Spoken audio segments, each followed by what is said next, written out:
The dial on my tailstock measures in metric and imperial, and it's accurate, but a DRO would be so much easier to use.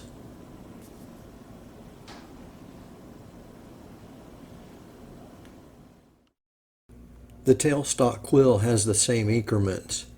For convenience, I find myself using this more than I do the dial on the back, just for general use, not for really measuring in thousandths of an inch. And the tailstock pushes the drill chuck off at about the 1 inch mark. So I bought this 4-inch DRO from Shars. On Amazon it was about $46.17, but I see they don't have it anymore. You can still find it on eBay a little bit cheaper. I wanted to mount it on the tailstock where it'd be easy to read, and also to be able to remove it easy when you're using the cross slide. I found these magnets on Amazon and thought I'd give them a try, and I couldn't believe how strong they were. So I thought if I mount a couple of these under an aluminum adapter, it would be able to hold the DRO reader without any movement. So I had a piece of scrap 1.5 by 3 inch aluminum that I could use for an adapter for the magnet and the reader for the DRO. So just eyeballing for the right angle, I marked the area of material that I want to remove.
Setting this up for the magnet locations was a little bit tricky.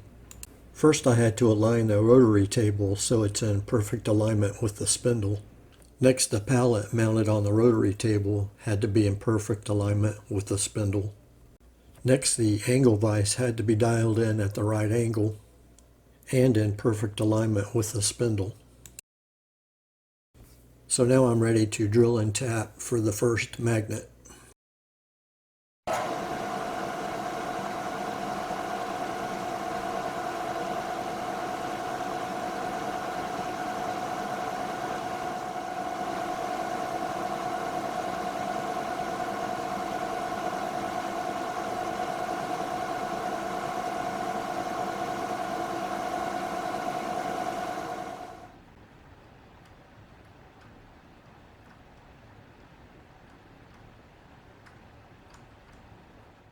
Now I temporarily screwed the magnet onto the aluminum block and marked how much material I'm going to have to remove to countersink the magnet.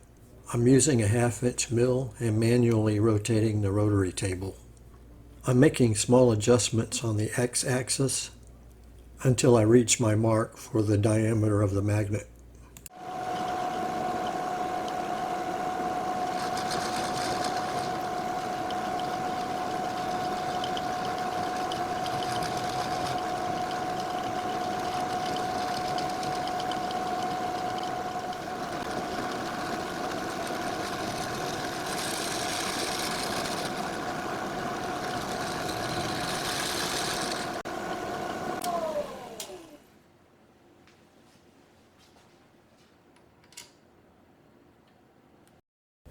Now that I know the magnet fit perfectly, I can check the reading on the DRO for the x-axis and use that same reading when I do the next magnet. I went back to the 0 point on the DRO, so I won't have to realign the rotary table or the pallet. I only need to relocate the angle vise with the spindle location for the second magnet.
Next, I need to make an adapter plate to go between the reader and the aluminum block. I'm using 1/16 inch aluminum. Somebody stand by and they'll just go people that are coming out of these classrooms to make sure they are students. All right, the Attorney General of Florida, my office is responding to the after.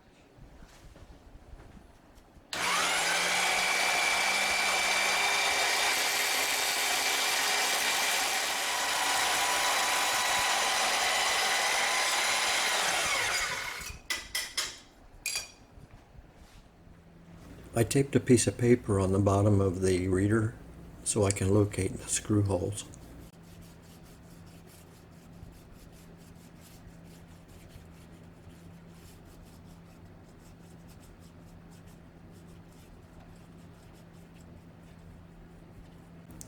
I need to make sure I have a reference to the outside edges of the reader.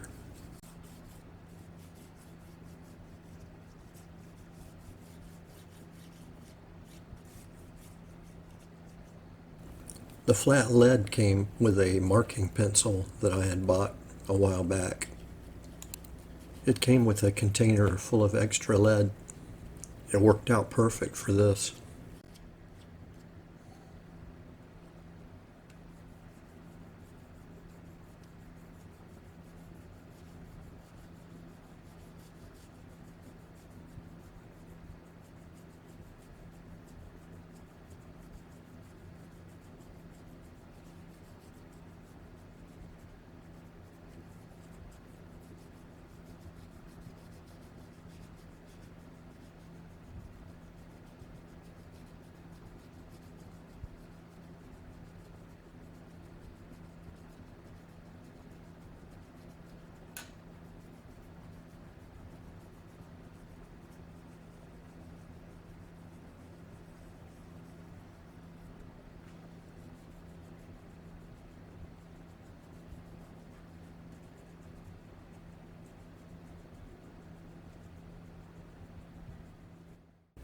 These are the 4 threaded holes that I'll use to attach to the adapter plate.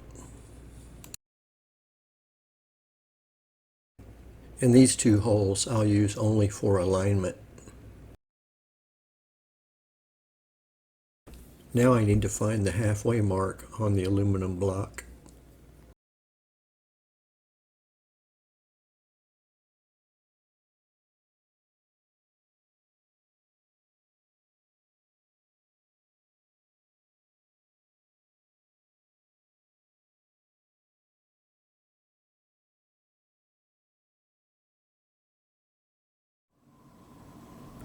I used a hole punch that does a variety of different size holes, so I found the die that matches the holes on the back of the reader.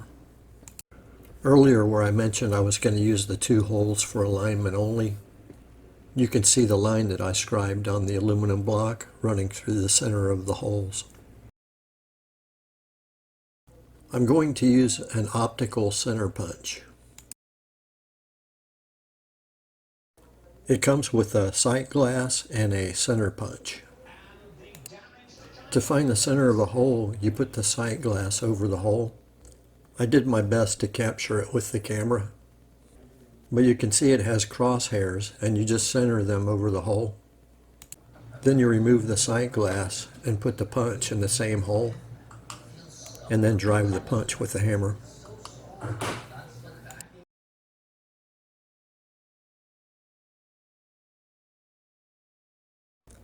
I did the same thing on all 4 holes. Now I can drill the holes for the adapter plate. Because the aluminum is only a 1/16 of an inch thick, I move the parallels closer to the area where I'm going to be drilling.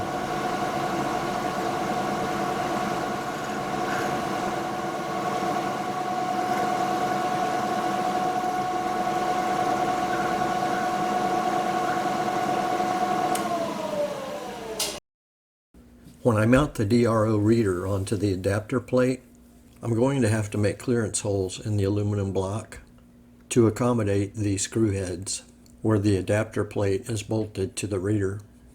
I use the memory from the DRO to locate where the screw heads are going to be.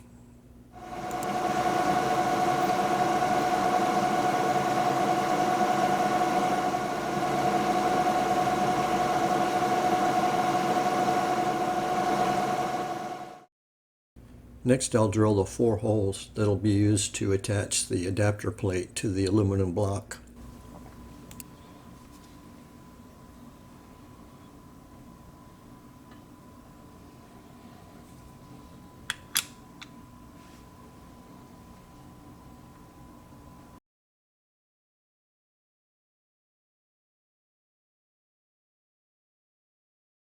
This part is done, and the magnets are strong enough it's not going anywhere.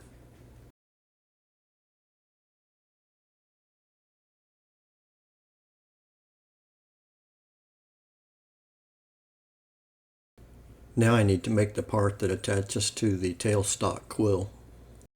I just made a rough outline of the quill. There's plenty of material, so I'm not real worried about where the center is, as long as I'm close.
I did a rough outline of the material that I want to remove.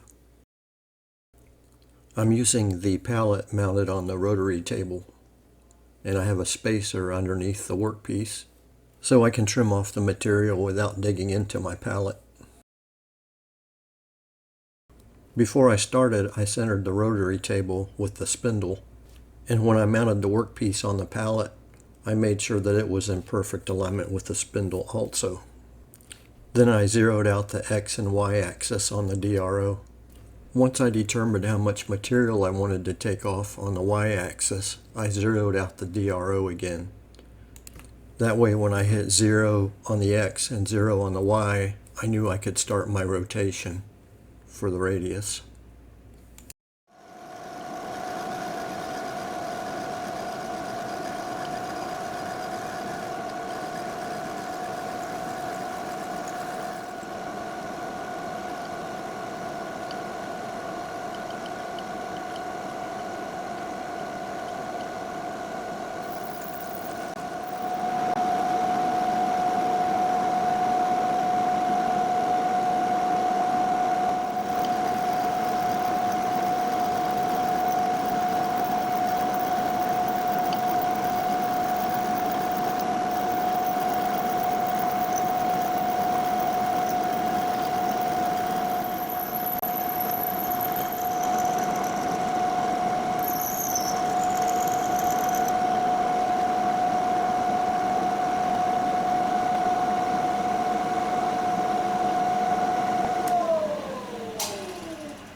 So now I'll use the edge finder and the DRO to help me find the location for the clamping screw.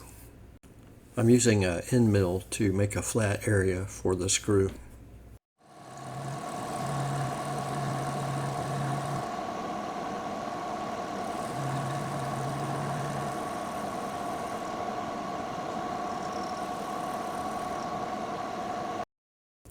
I'm going to drill and tap it for a 1/4 inch cap screw.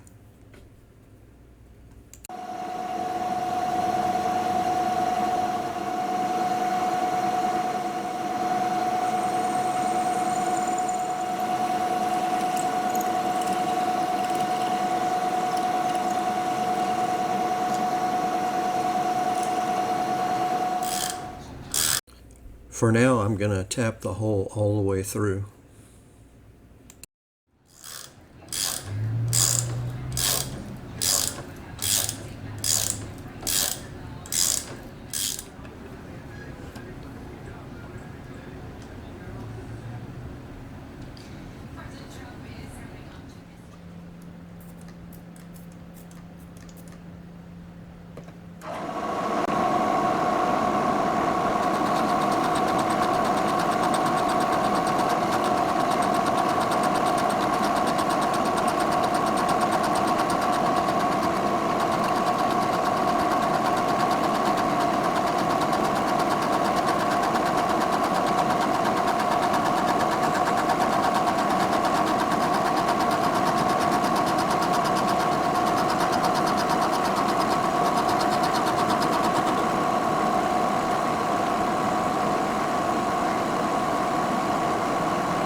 So now I can trim out the threads with a 1/4 inch end mill, just on the upper half.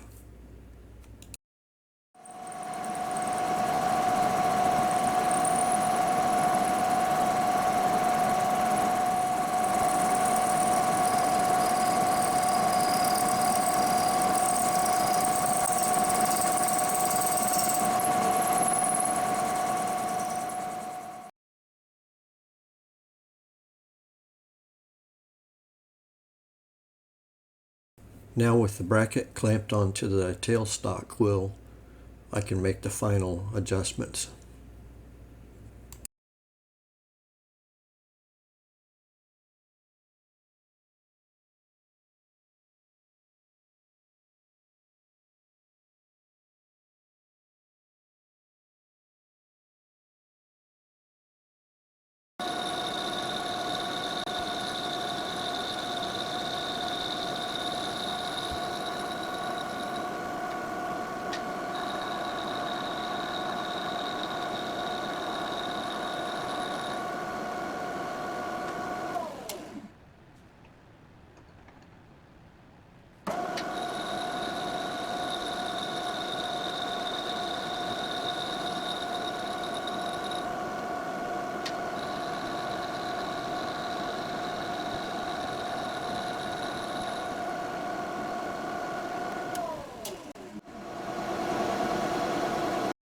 Next, I need to drill and tap a hole to attach the DRO scale.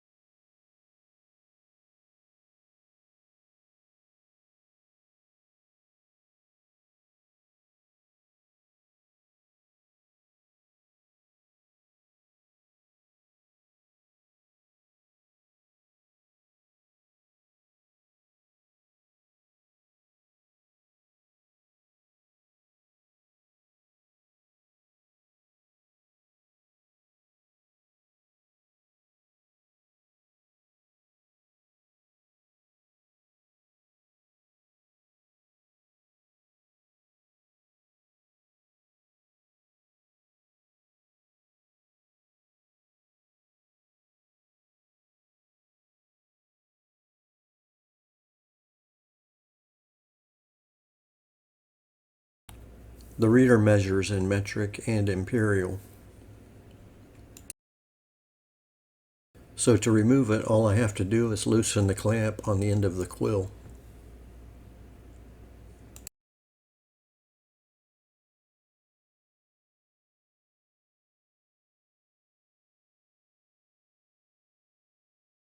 There are times when this is going to be really handy.